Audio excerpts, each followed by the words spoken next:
नमस्कार दोस्तों, crescent education classes में आप सभी का स्वागत है। दोस्तों, हमारे द्वारा उत्तराखंड सामान्य अध्ययन पर एक विशेष सीरीज चलाई गई है जो कि यूकेपीएससी या फिर यूके ट्रिपल एससी के किसी भी एग्जाम के लिए उपयोगी सिद्ध होगी। दोस्तों, हमने इसका पहला पार्ट अपलोड कर दिया है जिसमें हमने उत्तराखंड के प्रागैतिहासिक काल के बारे में डिस्कस किया था। अगर आपने वीडियो नहीं देखी है तो ज़रूर देख लेना, आपको काफ़ी हेल्प मिलेगी।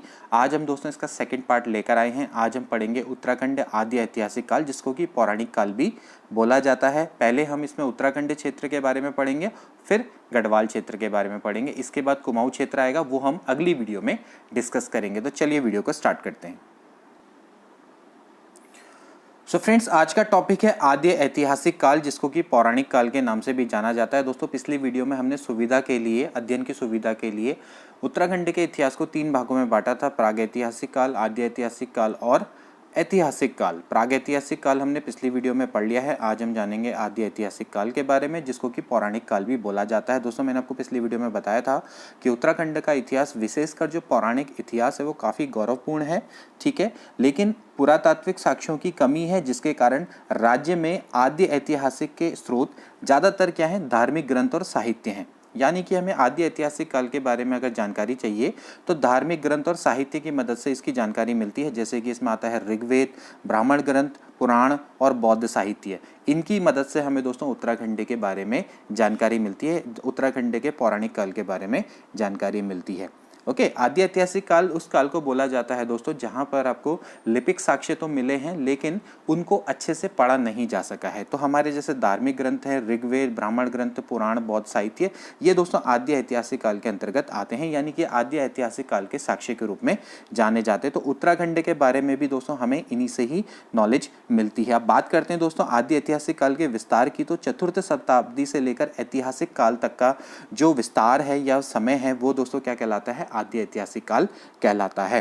ठीक है, प्रागैतिहासिक काल के बारे में हमने दोस्तों जब पढ़ा था तो आपको मैंने बताया था कि प्रागैतिहासिक काल के साक्ष्य क्या थे, जैसे कि गुफाएं, शैलचित्र और मृदभांड, पाषाण उपकरण, ठीक है, मानव कंकाल, यानी कि जो हमें खुदाई के दौरान जो भी वस्तुएं प्राप्त हुई वो प्रागैतिहासिक काल के साक्ष्य के रूप में मानी जाती है। इसी तरह से आद्य ऐतिहासिक काल के साक्ष्य कौन है, धार्मिक ग्रंथ। तो अब इसमें चतुर्थ शताब्दी से लेकर ऐतिहासिक काल में हमें क्या क्या चीज़ें मिली हैं, जैसे कि लौह ताम्र धातु मिली हैं, कृषि पशुपालन के साक्ष्य मिले हैं, इसी तरह से ग्रामीण नगरीय सभ्यता के साक्ष्य मिले हैं। ठीक है, इसमें सबसे इंपॉर्टेंट साक्ष्य क्या है कि भाई आद्य ऐतिहासिक काल में यहाँ पर मानवों की उपस्थिति थी, वो है दोस्तों भाद्राबाद से प्राप्त ताम्र संचय। ठीक है, यानी कि जो हरिद्वार है, हरिद्वार से भाद्राबाद अराउंड 13 किलोमीटर दूर है।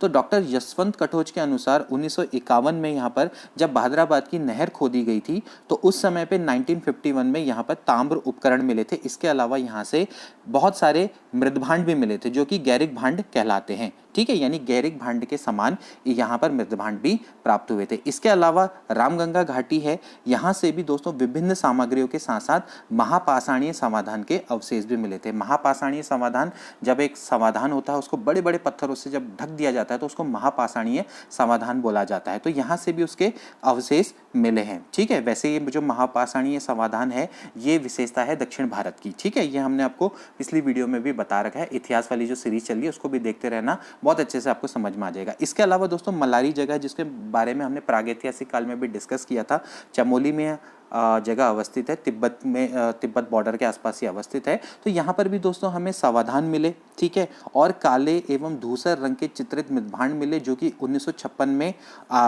खोजे गए थे। और डॉक्टर शिव प्रसाद डबराल, जिनका कि आपको नाम पता होगा, शिव प्रसाद डबराल चारण के द्वारा इनको प्रकाश में लाया गया। तो यहाँ से मलारी से भी दोस्तों हमें काफ़ी आद्य ऐतिहासिक काल के स्रोत मिलते हैं।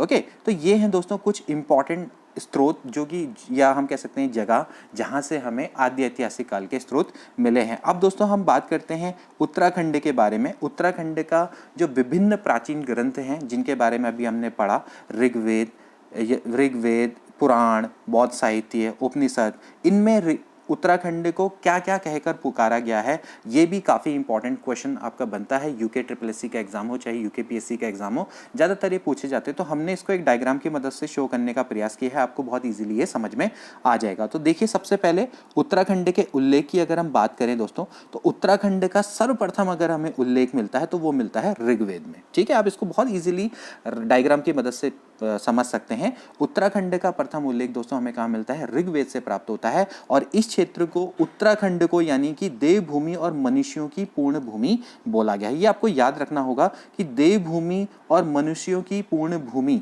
ये किस में कहा गया है, ये एक प्रश्न आ सकता है। तो उत्तराखंड में का उल्लेख किस में मिलता है, ऋग्वेद में। तो ऋग्वेद में देवभूमि नामक शब्द उत्तराखंड के लिए प्रयोग में लाया गया था। इस तरह से मनुष्यों की पूर्ण भूमि भी बोला गया। इसके बाद बात करते हैं दोस्तों ऐत्रेय ब्राह्मण, जो कि ऋग्वेद का ही ब्राह्मण ग्रंथ है। इसमें दोस्तों इसको उत्तर कुरु नाम से पुकारा गया है। ठीक है, उत्तर कुरु, क्योंकि यहाँ पर उत्तर कुरुओं का निवास था तो इसलिए इस क्षेत्र के लिए उत्तर कुरु शब्द का प्रयोग किया गया। इसके अलावा दोस्तों एक और इंपॉर्टेंट पुराण जिसका नाम है स्कंद पुराण। स्कंद पुराण में दोस्तों 5 हिमालय खंड थे। 5 हिमालय खंड कौन कौन से हैं मैं आपको बता दूं, नेपाल, मानस खंड, केदार खंड, जालंधर, ठीक है, मैं शॉर्ट में लिख रहा हूं बस समझ लीजिए, और कश्मीर। ठीक है, यानी कि जो हिमालय है, हिमालय के 5 खंडों में बांटा गया है।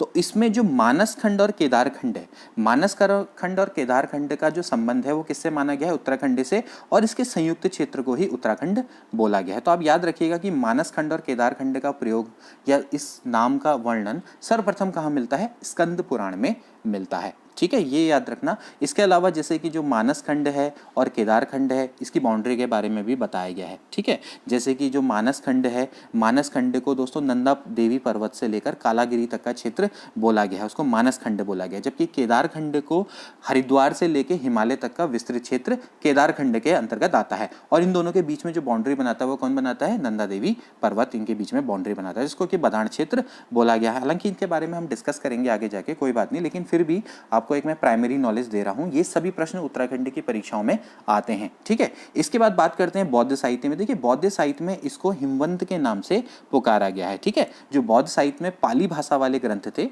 जिनकी भाषा पाली थी, ठीक है, तो उनको क्या किया गया, उत्तराखंड के क्षेत्र को हिमवंत नाम से पुकारा गया है। ठीक है, ये भी आपको याद रखना पड़ेगा। ठीक है, इसके बाद बात करते हैं दोस्तों उपनिषद, जैसे कि रामायण, महाभारत और कुछ उपनिषद में इसको पूर्ण भूमि, ऋषि भूमि, पवित्र क्षेत्र आदि नाम से पुकारा गया। तो अब याद रखना कि पूर्ण भूमि, ऋषि भूमि, पवित्र क्षेत्र, रामायण, महाभारत, उपनिषद में इसको बोला गया है। ठीक है, इसके बाद दोस्तों बात करते हैं पुराण की। तो पुराण का मैंने आपको पहले बोला कि जैसे कि आपका स्कंद पुराण है, तो उसमें आपका जो मानस खंड और केदार खंड है, उसका जो संयुक्त क्षेत्र है उसको क्या बोला गया है, क्या बोला गया है, उत्तराखंड इसको बोला गया है। ठीक है, तो ये चीज़ यहाँ पर शायद दोबारा से रिपीट होगी, तो कोई बात नहीं।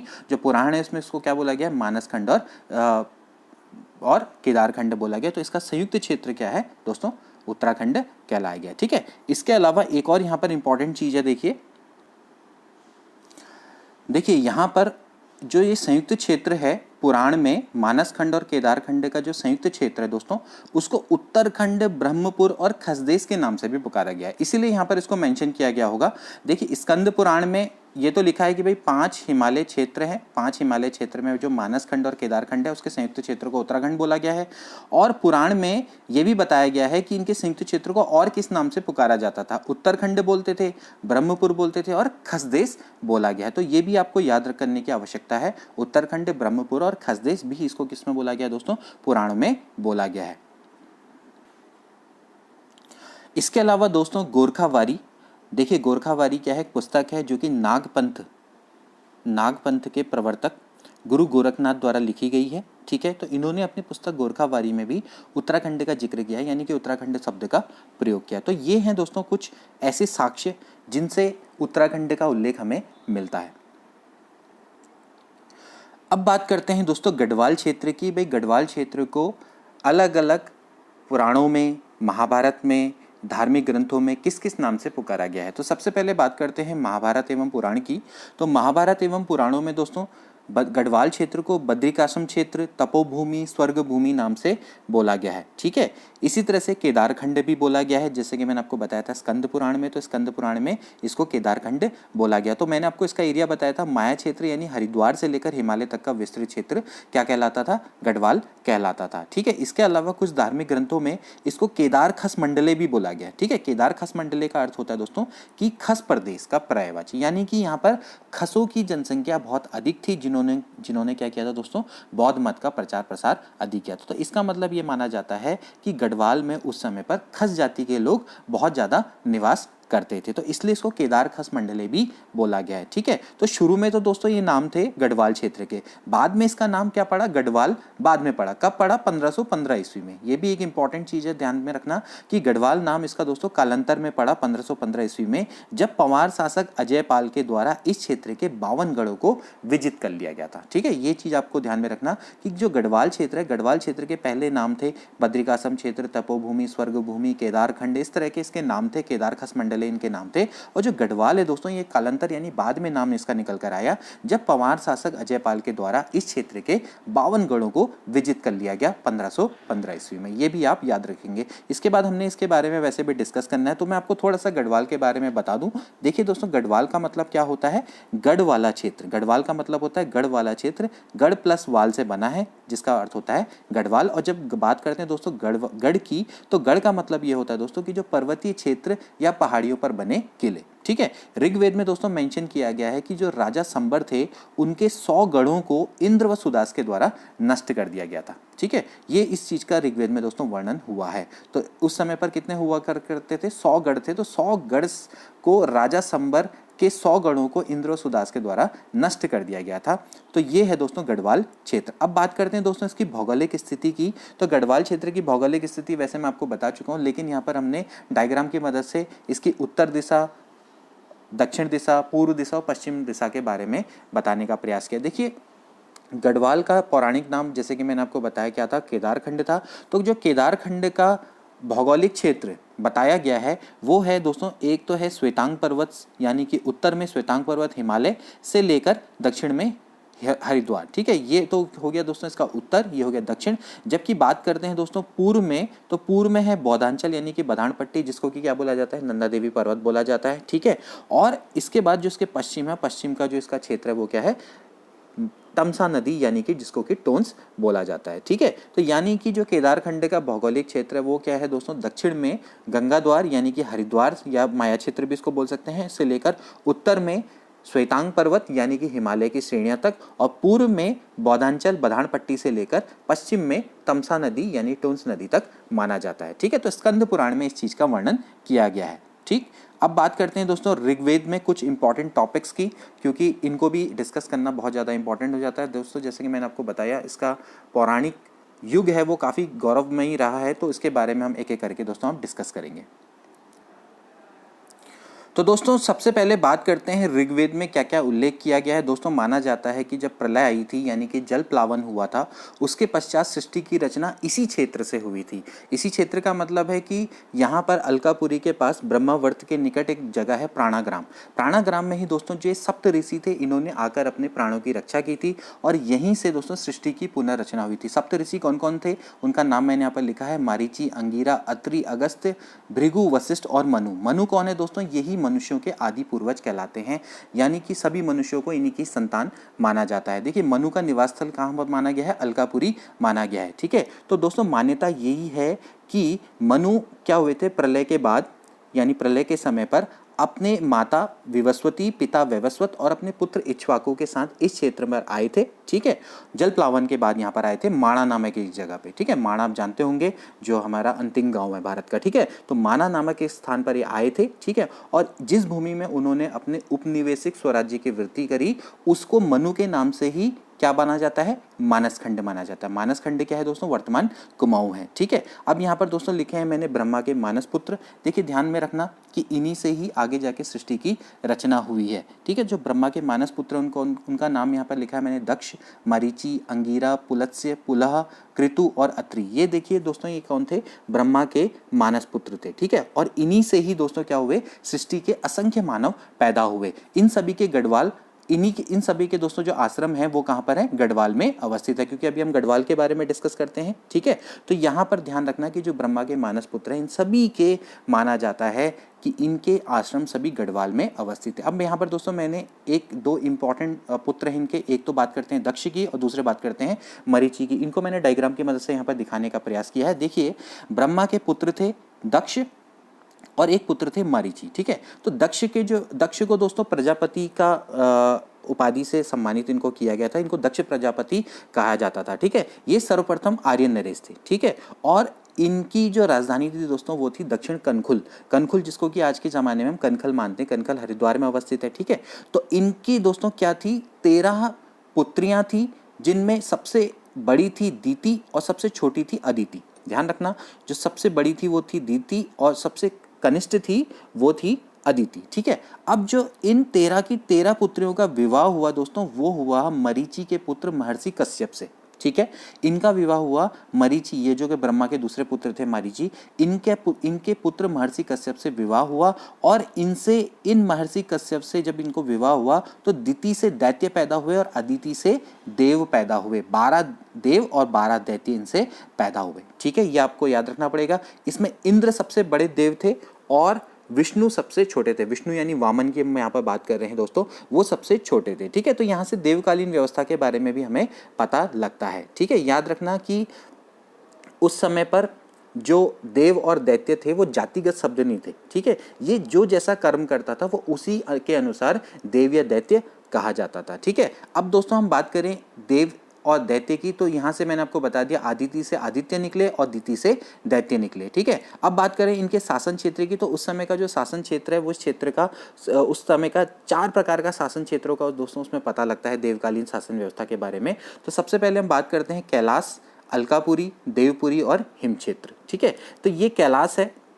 कैलाश का मतलब ये है दोस्तों कि जो केदारखंड जो आपका यानी कि जो कैलाश का जो क्षेत्र है उसको हम केदारखंड से भी जानते हैं। तो उसमें जो दोस्तों कैलाश से लेकर केदार तक का क्षेत्र है, कैलाश से लेकर केदार तक का क्षेत्र है, उसको केदारखंड के नाम से जाना जाता है। यहाँ के जो अध्यक्ष थे दोस्तों वो कौन थे, शिव तथा विनायक, यानी कि शिव तथा गणेश इसके अध्यक्ष माने जाते हैं। ठीक है, जो राहुल सांस्कृत्यायन है इन्होंने भी अपनी हिमालय परिचय में इसके बारे में जिक्र किया है। ठीक है, उसके बारे में हम आगे जाके डिस्कस करेंगे। तो इसके बाद पहला तो शासन क्षेत्र हो गया कैलाश का। दूसरी हमने बात करी दोस्तों अलकापुरी। ठीक है, जो दूसरा सबसे शक्तिशाली और सबसे शक्ति संपन्न राज्य था दोस्तों वो क्या था, अलकापुरी था। ठीक है, अलकापुरी का मैंने आपको बताया था कि ये आपका दोस्तों क्या था कि जो बद्रीनाथ और अलकनंदा, ठीक है, इसका जो स्रोत है, अलकनंदा का स्रोत क्या है दोस्तों, संतोपत। ठीक है, संतोपत से अलकनंदा निकलती है, तो इसके मध्य का भाग था। तो ब्रह्मावर्त से लेकर संतोपत का जो मध्य भाग था वो अलकापुरी था। ठीक है, अलकापुरी के राजा कौन थे, कुबेर थे। ठीक है, और यहाँ पर मनु का निवास स्थल माना गया है, जो कि मैंने अभी आपको बताया था। ठीक है, यहाँ पर दोस्तों 4 तरह की जातियों का जिक्र मिलता है। इस क्षेत्र में 4 जातियां थी। एक तो थी सिद्ध, गंधर्व, यक्ष और किन्नर। ये 4 जातियों का दोस्तों यहाँ पर जिक्र मिलता है पुराणों में। ठीक है, इसके अलावा मैंने आपको बताया कि यहाँ पर राजा थे कुबेर। ठीक है, और इसके अलावा अलकनंदा को हिरण्यवती के नाम से इसमें पुकारा गया है। ठीक है, मैं आपको बता दूं कि अलकनंदा इस क्षेत्र की नदी थी और यहाँ पर जो ऋग्वेद है, ऋग्वेद में उसको हिरण्यवर्तिनी के नाम से पुकारा गया है। ठीक है, इस क्षेत्र में स्वर्ग होने के भी उदाहरण कहे गए। मैं आपको बता दूं जो हिरण्यवती है नदी, वो दोस्तों देखा जाए तो ऋग्वेद में जिस नदी का जिक्र है हिरण्यवर्ती का, वो है सिंधु। ठीक है, सिंधु नदी मैंने आपको बताया भी था हिस्ट्री में। जो सिंधु नदी है वो ऋग्वेदिक आर्यों की सबसे पवित्र नदी, मतलब जो नदी है सबसे पवित्र नदी तो उनकी सरस्वती थी, जो ऋग्वेदिक आर्यों की नदी है सिंधु, इसका सबसे ज़्यादा उल्लेख ऋग्वेद में किया गया है। ठीक है, तो ऋग्वेद में इसका सबसे ज़्यादा उल्लेख किया गया सिंधु, तो उस सिंधु को ही हिरण्यवर्ती कहा गया है। तो यानी कि ये दोस्तों इस तरह से जो सिंधु है, सिंधु को ही दोस्तों अलकनंदा माना गया है। ठीक है, ये उत्तराखंड के धार्मिक स्रोतों के अनुसार है। ठीक है, मैं इसको वो नहीं बताऊंगा कि ये मतलब कि ये जो बाहर हिस्ट्री के राइटर है उनके अकॉर्डिंग नहीं, ये उत्तराखंड के हिस्ट्री के राइटर के अकॉर्डिंग है कि जो उस समय पर ऋग्वैदिक काल की सिंधु नदी थी वही एक्चुअली क्या है, अलकनंदा नदी है। ठीक है, सीधी सीधी बात है। और अलकनंदा को ही हिरण्यवती बोला गया है और सिंधु नदी को भी वहाँ हिरण्यवती बोला गया है ऋग्वेद में। ठीक है, ये चीज़ आपको ध्यान रखना। तो इससे क्या पता लगता है, इससे दोस्तों ये पता लगता है कि जो ऋग्वैदिक आर्य थे वो उनका निवास स्थल कहाँ था, उत्तराखंड था। ये इनके अकॉर्डिंग माना गया। ठीक है, इसमें हरिराम दसमाना है। ठीक है, इन लोगों ने बताया था कि ऐसा है, भजन सिंह है, इन लोगों के द्वारा ये माना गया है। ठीक है, इन्होंने प्रूफ भी लेकर आए हैं। तो इन्होंने जो ऋग्वैदिक काल का जो सप्त सिंधु प्रदेश है वो इसी क्षेत्र को माना है। ठीक, तो ये आगे जाके हम इसके बारे में डिस्कस करेंगे। तो अब देखिए जहाँ पर अब जो दूसरा क्षेत्र आता है, तो हमने बताया पहला क्षेत्र था कैलाश, दूसरा था अलकापुरी, तीसरा था देवपुरी। ठीक है, देवपुरी जो तीसरा राज्य है वो कैलाश मानसरोवर के दक्षिण पश्चिम और अलकापुरी के उत्तर पूर्व में था। ठीक है, यानी कि अलकापुरी से लेकर आपके कैलाश मानसरोवर तक का क्षेत्र है। ठीक, तो इसके जो निवासी थे वो कौन थे? देव, गंधर्व और किन्नर थे, और इंद्र इनके राजा थे। ठीक है, इसके बाद दूसरा अगला आता है दोस्तों हिम क्षेत्र। ठीक है, जो चौथा क्षेत्र है अलकापुरी से मिला हुआ क्षेत्र था दोस्तों, वो क्या था? आपका हिम क्षेत्र था। ठीक है, और इस भाग का जो राजा था वो कौन था? हिमालय। ठीक है, जिसको कि पर्वतराज भी बोला जाता है। ठीक है, और इसके अलावा उमा कौन हुई दोस्तों? जो शिव की पत्नी है, जिनको कि पार्वती के नाम से हम जानते हैं, और वो ही क्या थी? हिमालय की पुत्री थी। तो 4 इसमें शासन का उल्लेख किया गया है, ये आप याद रखेंगे। ठीक है, तो आई होप कि आपको अच्छे से समझ में आ रहा होगा, इसीलिए मैंने बोला कि जो इनका पौराणिक इतिहास है वो काफ़ी गौरवपूर्ण है। ठीक है, इसके बाद दोस्तों जैसे कि मैंने आपको बताया, अगला आता है सप्त सिंधु प्रदेश। तो जैसे मैंने आपको बताया कि भाई सप्त सिंधु के बारे में काफ़ी धारणाएं प्रचलित है। ठीक, और इसमें हरिराम धस्माना, भजन सिंह और डॉक्टर शिवानंद नौटियाल, ठीक है, इन्होंने इस विषय में ठोस प्रमाण भी प्रस्तुत किए। तो इनका दोस्तों यही मानना है कि जो सप्त सिंधु प्रदेश है वो इसी क्षेत्र को बोला जाता था। ठीक है, और सप्त सिंधु प्रदेश में सबसे पहले कि भाई इस क्षेत्र को क्यों बोला जाता था, इसके बारे में भी मैं आपको बता दूं, इसके बारे में भी ठोस प्रमाण कैसे मिले हैं। पहले तो मैंने बोला कि जो ऋग्वैदिक काल में वर्णित नदियां, ठीक है, सबसे पहले तो नदियां, ठीक है, नदियां कौन कौन सी थी? जैसे कि मैंने आपको बताया अलकनंदा, ठीक है, वही उनकी सिंधु नदी है। और इसके अलावा सरस्वती के बारे में भी हम डिस्कस करेंगे। देखिए सबसे पहले मैं आपको बता दूं सरस्वती, ठीक, सरस्वती नदी जो कि ऋग्वैदिक आर्यों की सबसे पवित्र नदी मानी जाती है, उसको भी यही इसी जगह की सरस्वती माना गया। आप सरस्वती नदी के बारे में जानते होंगे दोस्तों, ये आपकी माणा दर्रे में रत्ताकोना स्थान में देवताल से निकलती है। ठीक है, देवताल पे निकलती है और इसका संगम होता है अलकनंदा, जिसको कि विष्णु गंगा नाम से जाना जाता है। केशव प्रयाग में इसका संगम होता है। ठीक है, तो ये जो उस समय की जो सरस्वती, ऋग्वैदिक काल में जो सरस्वती नदी का उल्लेख किया गया है वो इसी क्षेत्र की सरस्वती नदी है। ठीक है, पहला तो ये, तो सरस्वती का मतलब क्या होता है? सरधन स्वती, यानी कि ताल में सोने वाली। ठीक है, ताल में सोने वाली नदी है। और जैसे ही दोस्तों ये जब ताल से आगे निकलती है तो ये विपाशा बन जाती है, यानी कि बंधक मुक्त बन जाती है। तो इस तरह से दोस्तों इन्होंने इसके ठोस प्रमाण प्रस्तुत किए। पहला प्रमाण तो हो गया। दूसरा कि भाई आपको पता होगा कि जितने भी वेद हैं इनकी रचना वैदिक आर्यों के द्वारा की गई थी, जैसे कि हमने डिस्कस किया था। अब जो जितने भी वेद हैं दोस्तों ये बद्रीनाथ में बने, बद्रीनाथ में जो गुफाएं हैं ना, गणेश गुफा, नारद गुफा, मुचकुंद गुफा, व्यास गुफा, स्कंद गुफा, यहीं पर इन्हीं गुफाओं के अंदर वेद और पुराणों की रचना मानी गई है। तो अगर वेद और पुराणों की रचना इन गुफाओं के अंदर हुई है तो इसका मतलब ये है सीधा सीधा कि जो ऋग्वैदिक आर्य हैं वो यहीं रहे थे। ठीक है, यानी कि ऋग्वैदिक आर्यों की का निवास स्थल उत्तराखंड स्पेशली रहा है। और ये जो सारी गुफाएं दोस्तों कहाँ पर हैं, हम किसके बारे में डिस्कस करें? गढ़वाल में। तो गढ़वाल में सारी गुफाएं अवस्थित है बद्रीनाथ में। आपको पता होगा गणेश गुफा, नारद गुफा, मुचकुंद गुफा, व्यास गुफा, स्कंद गुफा, इन सभी गुफाओं के अंतर्गत क्या हुआ था? वेदों और पुराणों की रचना हुई थी। और वेद और पुराणों की रचना किनसे रिलेटेड है दोस्तों? ये ऋग्वैदिक कालीन सभ्यता से रिलेटेड है, यानी ऋग्वैदिक आर्यों से संबंधित है। ठीक है, तो नदी और जो पुराणों का संबंध इस तरह से इसको बताता है। ठीक है, इसके बाद बात करते हैं दोस्तों उत्तर वैदिक काल की। उत्तर वैदिक काल के बारे में मैंने आपको बताया था, मैंने पूरी कोशिश की है कि आपको डायग्राम की मदद से, वैसे तो काफ़ी ये हिस्ट्री जो है इसकी उत्तराखंड की दोस्तों बहुत ज़्यादा डिबेटेबल है, लेकिन मेरा पूरा प्रयास है कि आपको डायग्राम की मदद से इसको बहुत अच्छे से समझाया जाए। अब आगे बढ़ते हैं दोस्तों, जब सबसे पहले बात करते हैं उत्तर वैदिक काल की। तो उत्तर वैदिक काल में जो आर्य थे वो प्रमुख थे और उनके दोस्तों छोटे छोटे राज्य थे। ठीक है, इनमें उनके कई सारे वंश हुए थे और उसमें से 2 वंश थे जो सबसे ज़्यादा प्रसिद्ध हुए, आर्यों के वंश। तो उसमें पहला आता है सूर्यवंश और दूसरा आता है चंद्रवंश। अब बात करते हैं दोस्तों सूर्यवंश की। तो सूर्यवंश है, सूर्यवंश से ही कौन थे? आदि मानव, जो हमारे आदि पहले मानव थे मनु। ठीक है, उनका वंश सूर्यवंशी था। ठीक है, और जो दूसरा वंश था मैंने आपको पहले बताया वो कौन सा था? चंद्रवंश था। ठीक है, तो सूर्यवंश के जो प्रथम राजा थे वो कौन थे दोस्तों? राजा मनु थे, जिनका पुत्र कौन था? इक्ष्वाकु। अभी हमने इसके बारे में डिस्कस किया था। अब इसी वंश से दोस्तों कौन आए? सागर, भगीरथ, दिलीप, रघु, दशरथ और रामचंद्र जैसे राजा यहाँ पर प्रतापी राजा इसी वंश से हुए। ठीक है, इसके बाद हम बात करते हैं दोस्तों चंद्रवंश की। तो चंद्रवंश के प्रथम राजा थे पुरुरवा। ठीक है, और पुरुरवा की जो चौथी पीढ़ी है उसमें हुए ययाति। ठीक है, अब इनके 5 पुत्रों के द्वारा 5 शाखा वंश चलाए गए। पांचों के बारे में मैंने डिस्कस नहीं किया है, इनमें सिर्फ 2 के बारे में डिस्कस किया है। एक है यदु, यदु के थे यादव और पुरु थे पौरव। ठीक है, ये आपको याद रखना पड़ेगा क्योंकि ये प्रश्न पूछे जा चुके हैं। ठीक है, इसके अलावा दोस्तों जो इंपॉर्टेंट है वो है राजा भरत। राजा भरत भी इन्हीं 5 शाखाओं में से एक थे। ठीक है, यानी कि जो ययाति के जो 5 पुत्रों के द्वारा जो 5 शाखा वंश चलाए गए थे उनमें से एक थे राजा भरत। अब राजा भरत के बारे में आप जानते हैं, इन्हीं के नाम पर हमारे देश का नाम भारतवर्ष पड़ा था। इनकी माता का नाम था शकुंतला, इनके पिता का नाम था दुष्यंत। अब थोड़ा सा भरत के बारे में दोस्तों जान लेते हैं। इनका जन्म हुआ था कण्वाश्रम में।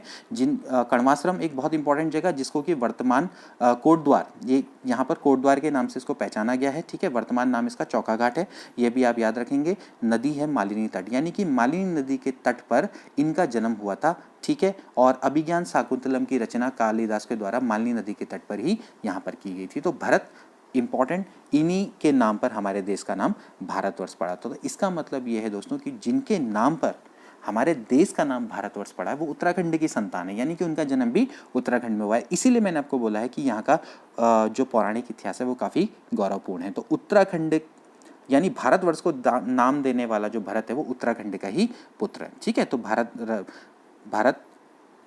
भरत के नाम पर हमारे देश का नाम भारत पड़ा, ठीक है। इसके बाद अब कुछ और इंपॉर्टेंट फैक्ट, क्योंकि आज हम गढ़वाल पढ़ रहे हैं तो गढ़वाल मैंने पूरी कोशिश की है कि आपको आज गढ़वाल की अच्छे से मैं नॉलेज दे के जाऊँगा। इसके बाद हम आगे भी कई सारी चीज़ें पढ़ेंगे, लेकिन आज आपको आद्य ऐतिहासिक काल की पूरी अच्छे से नॉलेज दे के जाऊँगा। तो सबसे पहले बात कर लेते हैं दोस्तों टिहरी गढ़वाल की, ठीक है।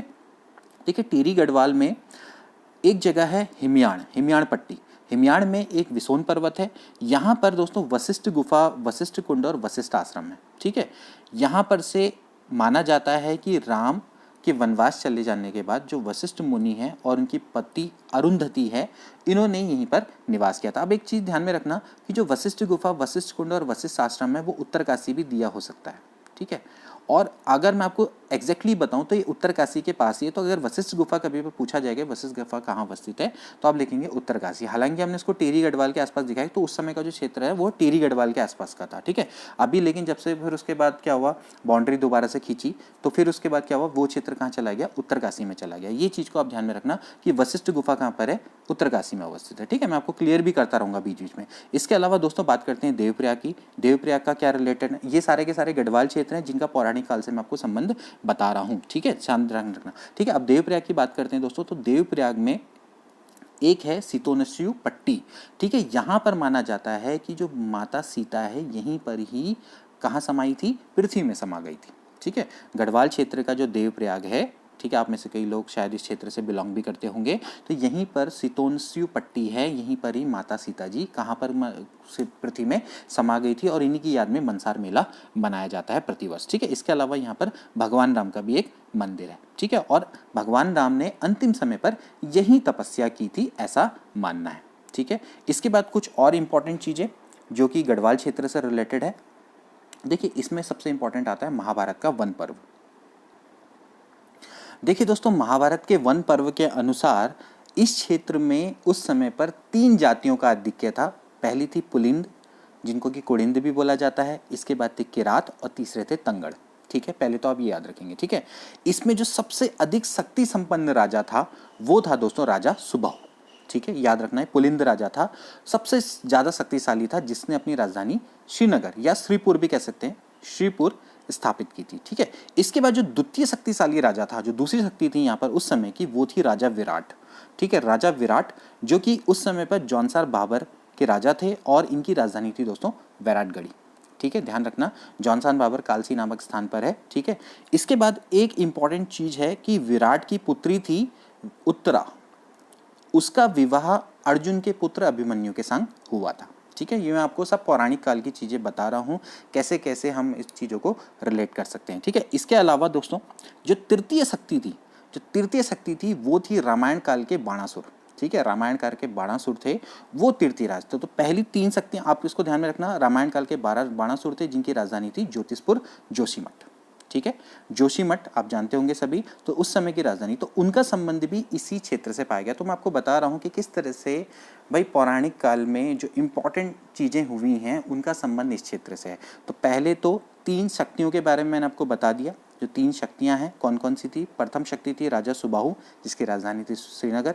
द्वितीय शक्ति थी राजा विराट जिनकी राजधानी थी वैराटगढ़ी, जौनसार बाबर से बिलोंग करता है ये क्षेत्र, ठीक है। और इनकी पुत्री का विवाह हुआ था अभिमन्यु के साथ। और जो तीसरी शक्ति थी वो थी रामायण काल के बाणासुर, ठीक है। और इनकी राजधानी थी ज्योतिषपुर जोशीमठ, ठीक है। इसके अलावा यहाँ पर देखिए महाभारत के वन पर्व में केदारनाथ का भी उल्लेख किया गया है जिसको कि भृंगतुंग बोला गया है, ठीक है। एवं इसके अलावा बद्रीनाथ का भी वर्णन किया, क्योंकि गढ़वाल के क्षेत्र में तो इसलिए मैंने इनको यहाँ पर उल्लेखित किया है। तो केदारनाथ, भृंगतुंग और बद्रीनाथ का क्षेत्र का भी यहाँ पर वर्णन किया गया है, ठीक है। इसके अलावा देखिए कुछ और इंपॉर्टेंट चीज़ें जो कि मैंने यहाँ पर रखी हैं। अब ये वीडियो खत्म ही होने वाली है, थोड़ा सा अब इसमें रह गया है। देखिए महाभारत में एक संभव पर्व है, उसके अनुसार माना गया है कि पांडवों का जन्म भी यहीं हुआ था, पांडुकेश्वर स्थान पे, जो कि बद्रीनाथ के समीप स्थित है, ठीक है। तो यानी कि माना गया है कि महाभारत के संभव पर्व में पांडव बद्रीनाथ धाम के पास पांडुकेश्वर में ही पैदा हुए थे, ठीक है। और वृद्धावस्था जब इनकी आई तो इन्होंने परीक्षित को अपना राज्य दे दिया था और उसके बाद यहीं से वे कहाँ चले गए, स्वर्ग चले गए। तो केदारनाथ मंदिर के ऊपर जाकर स्वर्ग रोहिणी पर्वत है, वहां पर उन्होंने अपना शरीर छोड़ दिया था, ठीक है। ये भी आपको याद रखना पड़ेगा, ठीक है। कुंती और द्रौपदी, कुंती उनकी माता थी और द्रौपदी उनकी पत्नी थी, उनके संग यहीं से वो स्वर्गलोक चले गए। तो ऐसी माने तो देखिए माना जाता है कि भाई जो पांडव है उनका जन्म भी यहीं हुआ और मृत्यु भी यहीं हुई, यानी कि यहीं से वो स्वर्ग को चले गए, ठीक है। इसके अलावा एक और इम्पॉर्टेंट चीज़ वो है उत्तरकाशी में, ठीक है, क्योंकि गढ़वाल से रिलेटेड है। तो गढ़वाल के ही बारे में अभी हम पढ़ेंगे, कल की वीडियो में हम कुमाऊं के बारे में पढ़ेंगे, ठीक है। अब देखिए गढ़वाल में उत्तरकाशी एक जगह है जिसको कि बाड़ाहाट नाम से जाना जाता है, जो कि इसका स्कंद पुराण में नाम है, ठीक है। तो यहाँ पर लाक्षागृह का निर्माण भी यहीं इसी क्षेत्र में माना जाता है। दुर्योधन ने जब पांडवों को जलाना चाहा था तो उसमें उन्होंने क्या बनाया था, एक लाक्षागृह बनाया था। तो लाक्षागृह का निर्माण भी यहीं हुआ था, बाड़ाहाट में, ठीक है। बाड़ाहाट ही बोला जाता है, ठीक है। बाड़ाहाट को वैसे उसमें रामायण काल में बोला जाता था वर्णावत। तो वर्णावत है बाड़ाहाट, और बाड़ाहाट आधुनिक क्या है, उत्तरकाशी है, ठीक। तो ये था दोस्तों उत्तराखंड और गढ़वाल का आद्य ऐतिहासिक काल और इसके अलावा पौराणिक काल। आई होप कि ये वीडियो आपको अच्छी लगी होगी और थोड़ा बहुत नॉलेजेबल भी लगी होगी और आपको आने वाले एग्जाम में हेल्प पहुंचाएगी। अगर आपको हमारा काम पसंद आता है तो इस वीडियो को ज़्यादा से ज़्यादा शेयर करें। मिलते हैं अगली वीडियो में, गुड बाय।